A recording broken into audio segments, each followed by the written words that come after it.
Hello everyone, and thank you for listening to Salam Gateway. I'm Emmy Abdulalim. In this interview, we catch up with Umar Munshi from Ethis to find out how the Islamic fintech company's latest crowdfunding platform is doing. Global Sadaqah is a charity platform that accepts donations from individuals and corporates in the form of Sadaqah, Zakat, and Waqf, and channels them to campaigns such as for emergency relief, refugee aid, and building mosques. The platform was launched in March 2018. How did it do in its first year? Here's our interview with Umar. Umar, when we last talked about Global Sadaqah, this was in May 2018. This is when Global Sadaqah was first launched. We talked about it as a concept and how you've put it in place and implemented it. Now it's been a bit more than a year, I think, since it's been around. Can you tell us what the progress has been for Global Sadaqah? Yeah, so Alhamdulillah, progress has been good overall, I would say. And we're continuing to push for growth and for further expansion for this year. So maybe I can highlight that there have been maybe I can break it down into three different parts. Okay. In terms of our progress. Yeah, in general, in terms of awareness, Alhamdulillah is moving. We have more and more donors, more and more traffic, more partnerships. Also, Alhamdulillah, last year we got an award for the Islamic Finance Award. Islamic Fintech Awards, as the best social impact Islamic Fintech. So yeah, that was great recognition. But in terms of the business itself or the platform itself, the first thing I can share is that one point or one behavior that we have detected that's very clear and we're very excited about is that for the normal crowd, for the general public that donate, they donate many times. And that has been very exciting for us because our hypothesis is that once somebody starts giving Sadaqah online, you will want to do it more and more because you see what you're doing and you get updates, and it's very easy also. You don't have to go to a physical location to give the donation. So Alhamdulillah, we have even a number of donors that donate weekly. Some will donate a few times a week. So that's something that's very exciting. And I think this validates our hypothesis that this is great value add for the normal ordinary Muslim or donor. Yeah. So that's the first point I wanted to highlight or share with you. Repeat donors is very high. On average, it's 3 times. But because you have a lot of people who just come in once, yeah, and then only come in when we push marketing to them again. But in general, the more people use them, it snowballs. They start to use more and more. Yeah. So that's the first thing I wanted to share. And the second thing is, I believe last year also we highlighted in our first article with you that our specific area of focus is to work with and also to help organize donations from corporate. And our starting point, our focus for the whole year was actually on incumbent Islamic finance institutions. So we had big multilateral banks. One of them, we had the IDB, Islamic Development Bank. And in Malaysia, we had a few banks. Initially, the first one was Bank Islam, followed by a number of others. So what I can say is that for a few of them, we ran pilot. This is the first time that they're working with a fintech in this way, or a third-party platform in this way. And Alhamdulillah, all the pilots have done well. Overall, the pilots are leading to the next step. All the pilots are leading to the next phase or the next step, where we hope to deepen our engagement, relationship, and value add to this institution. This year, we have quite a number of banks, Islamic banks and Islamic banking. Some of them are actually windows, working with us. And we will be making some announcements later in the year. Right now, everybody is gearing up for Ramadan. And Ramadan, there will be also some partnerships formed, inshallah. So that's great. And what we are also doing this year is for this kind of corporate partnership, we are expanding to also invite and discuss with non-bank corporate who have shown a keen willingness to also come on board. So we're very excited about these two aspects of things, the retail side as well as the corporate side. Right. Before you go on to more about what's happening this year, can we look back at last year? Because you've put up the highlights on your website. Tell us again, when did you officially launch Global Sadaqah? Global Sadaqah, we had a soft launch, a beta launch. I mean, our platform, we still consider it a beta platform because we have the full version that we are still building. So this is more to go to market and to get traffic and to get users and to build the ecosystem before we launch the final product. Yeah. So in the past 1 year, the movement and the take-up has been quite similar to what we expected. And that was in March, right? The launch was in March, so we're about a year old. So your numbers on the website for 2018 are from March to December. Correct, yes. Okay, so I'm going to read this off to you, and then you can confirm these numbers. $65,220 raised online in 2018, $185,000 corporate sponsorships in 2018, $1.5 million supported programs in 2018. And these came from 1,204 unique donors, 2,525 donations received. Is that right? Yes, correct. Okay, so what do you mean by this 1.5 million in supported programs? How is it different from the 65,000 and the 185,000? Yeah, so let's say, for example, the project is to build a mosque, a Waqf, in Nigeria, which is one of our more popular campaigns. So the whole mosque requires $50,000, for example. And from our campaign, let's say our target is to raise 5,000 or even 1,000. We contribute to a portion of the whole project. And sometimes we also have corporate donors chipping in, typically a large amount, let's say 20,000. So in that case, the project size or supported project or programs is 50K. The corporate donor, for example, is 20K. And our online crowd is 5K. Yeah. The remainder came from the project owner or from other sources, not from our effort. Is that clear? Yes, it is. Thank you. And all of this from 2,525 donations from 1,204 donors. So that's where the repeat donations come in. Correct. It's like a times this 2. This year, the repeat, correct. Yeah, last year it was times 2. Now it's gone up to times 3. I also wanted to ask if you keep numbers like how many people you've impacted with all of these donations. Yeah, right. This is a very important part of our pilot. And it will take some time for us to go into it and be able to give data, because there's such a wide variety of projects and different types of impact. And, impact measurement is something that's very fluid. It's not an exact science. So we have been looking at that. And what we're trying to do is not reinvent the wheel, but to pull in different standards and different measures of impact and then present it in that way with, a few different measures or a few different scores. This is something that we're still working on, and we foresee that it will take some time before we are able to have this feature. Impact was one of the big things we talked about last year in May, because your concern, and rightly so, in terms of Islamic social finance, a lot of people are concerned that we give a lot of money in zakat. You gave the number of 500 billion, citing IDB, and then there's Sadaqah, and then there's Waqf and cash Waqf. But because of inefficiencies and leakages, a lot of that money isn't channeled properly to the people who really need it.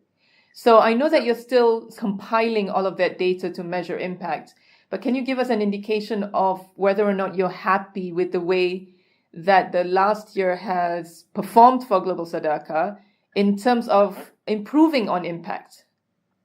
So there's two, maybe you can divide it into two aspects. The first aspect is the onboarding of the campaign, and then the distribution of funds to the campaign. So there's the first part, fundraising and distribution. And the second part is the follow-on, follow-up, and from there, measurement of the impact, the reporting and impact. Yeah.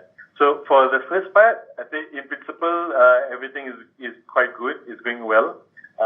Quite a few charities had difficulty, maybe I can say, or challenges in providing all the data that we wanted. So some of them took some time to provide us the data that we need so that we can be more transparent and more comprehensive in the campaign. So that was a little bit of learning curve for some of the charities that we work with. They're not used to giving so much data or so much explanation and justification on the use of funds. Yeah, so that is okay. I think it's a normal process where people get used to a new standard of providing information and verification of information. The second part, it's a mixed story, to be very frank.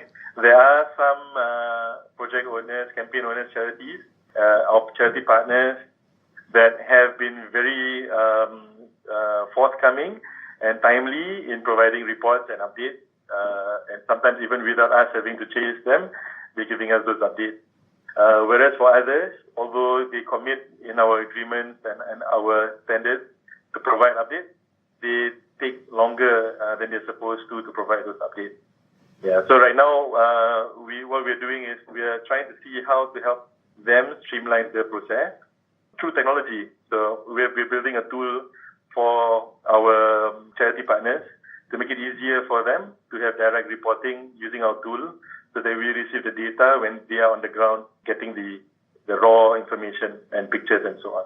Okay, are they concerned about security, and are there guidelines that you give them for how you use that data? So the data is reporting data, not any personal or private data. So reporting data in terms of the impact of what they do. And I think it becomes a bit more sensitive when we talk about individual beneficiaries. Yeah, so in that case, clearly they need to get permission from the beneficiaries that are being served to speak about an individual's case and situation and impact. I know that a lot of this is new, like you say, to a lot of the organizations even, especially to the charities that are involved. But it sounds as if it's a move in the right direction for them and that they're keen to do this. But have there been any resistance? Yeah, because, especially when you meet and speak and work with bigger charities, they're used to getting large amounts, in a sense, without having to provide so much information.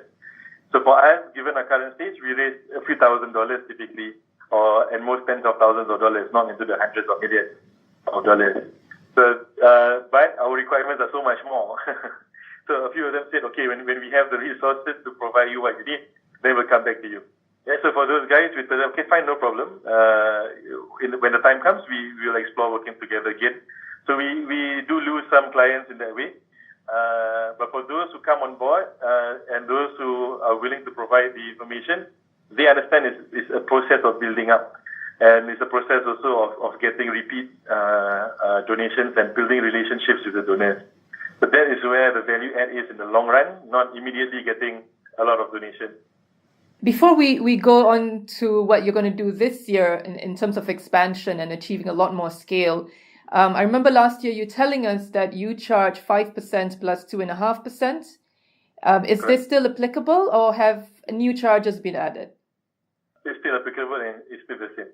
Okay, so tell us again what the 5% is and what the 2.5% is. Yeah, so in total, it's 7.5% that we charge to the project owner or the charity partner. And there's two aspects to it in terms of the breakdown of the 7.5%.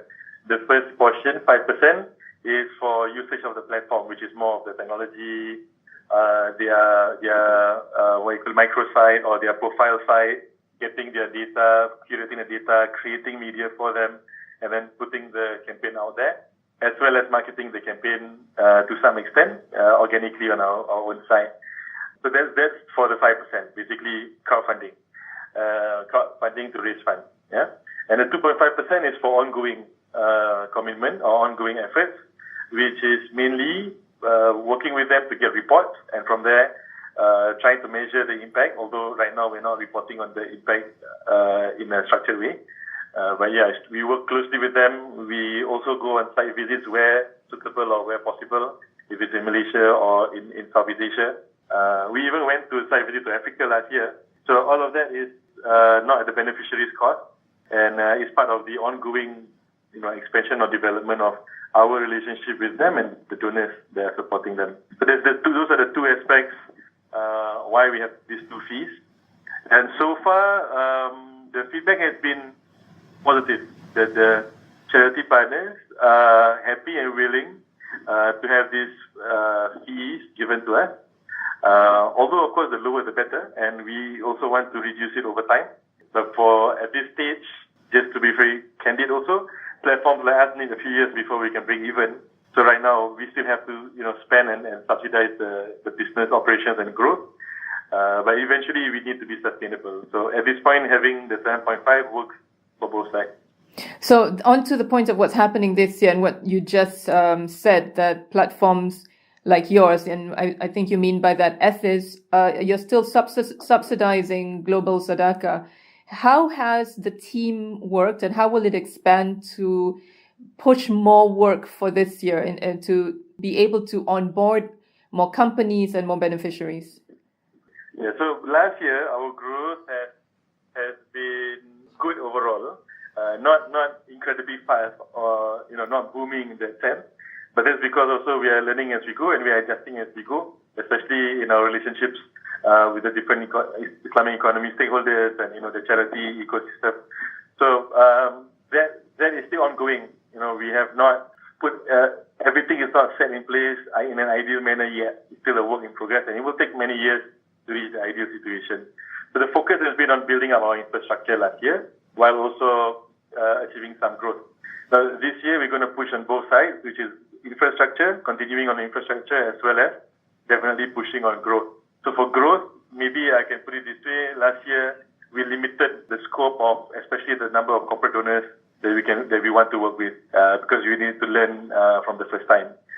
This year we want to have, and we already have access to quite a number of other corporates. So that is the driver of our growth this year, having more corporates, because that automatically brings more funds through our ecosystem, and that also will then result in more of the public being engaged, because there's more marketing and there's more exposure. So that's one aspect of it. And the other part, which is I think very interesting and a huge opportunity for us as well as for our partner. What I mean is to have collaborative partnerships with other tech companies or even traditional brick and mortar businesses.